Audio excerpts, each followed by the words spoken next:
Good afternoon, this is Greg. Today we're going to be exploring levels and curves just a little bit deeper than we have in the previous videos. And so I brought up an image that looks fairly good to begin with. Let's zoom on out a little bit so we can actually see the image. And as we look at this image, we can look and tell that the histogram's in pretty good shape, although we're missing some information on the lightest side. So let's go ahead and start off by adding an adjustment layer and correcting our levels, bringing that in just a touch.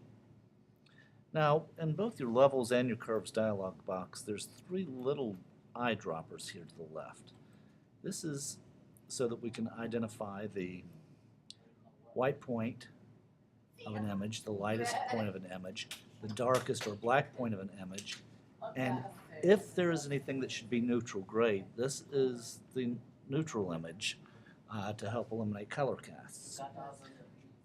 So in working with images, the first thing we want to do is double click on the white dropper and go ahead and set your RG and B values somewhere around 245 or so. What this is going to do, it's going to prevent you from completely blowing out the information in your highlights. We're also going to go into your darkest part, your black droplet, and add a little information there so that we don't completely block our shadows as we're working. And those should stay saved as our defaults from here forward. Some people who work in print will actually set those values a little higher than I did. I do a lot on screen, and so my values tend to be a little lower than some people's. So in working with the three samplers, what I'm going to look to do is identify the lightest point, the darkest point, and then something that should be neutral. Sometimes we can guess pretty well on that, and sometimes it's a little more difficult. So let's go over to our layers palette.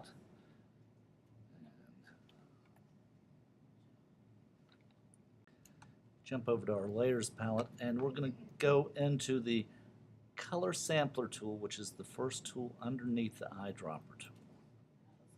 We're going to create a couple adjustment layers that we will be throwing away later. The first one is going to be a solid color adjustment layer.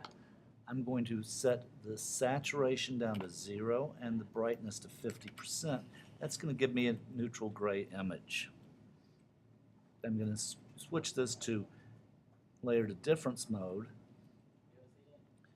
which will show me the difference between the neutral gray and whatever the underlying color information is. I then am going to add a threshold, and as I pull it down, where the black first comes in is the color information that is closest to neutral gray in the image. So I'm going to go ahead and mark that. I see that is in this general area, and as I click it with the color sampler tool, I actually leave a little color sampler mark there. Switching back, I'm done with that fill layer, so let's throw that away. Now in our threshold, as I double click it, what I will see is the blacks starting to come into the image and the whites coming into the image. So I'm going to go ahead and where the blacks start to come into the image, I'm going to go ahead and mark that as a dark point in my image and drag it to the other side, and where whites start to enter the image, that's going to be my lightest point. Kind of towards the center there. Okay, that being done, I am done with the threshold layer, so I can throw it away, but you can see that my color droplets are still there. So I'm going to go ahead and open up just a curves dialog box on this one, and my lightest point is going to be right here. My darkest point is going to be up here, and my neutral, closest to neutral, should be right in there. And you can see right there that we've gotten rid of the yellow color cast. We've really pumped up the contrast in the image. with true blacks and true whites. I can, because I did it as an adjustment layer, I can, if I just want the color changed, switch this to a color mode, and it will not affect the underlying luminosity. Or if I just want the luminosity changed, the underlying black and white, and keep that lovely yellow cast, I can switch this to luminosity mode. So I bumped up the contrast and left that yellow hue. Or I could kick it back up to neutral, to normal, and back down the opacity and kind of blend my curves adjustment in with my original state. Someone may be there. So we've moved from here to there. We have truer color, we have less color cast, and we have a little more contrast in the image. And that's working with our white, black, and gray samplers.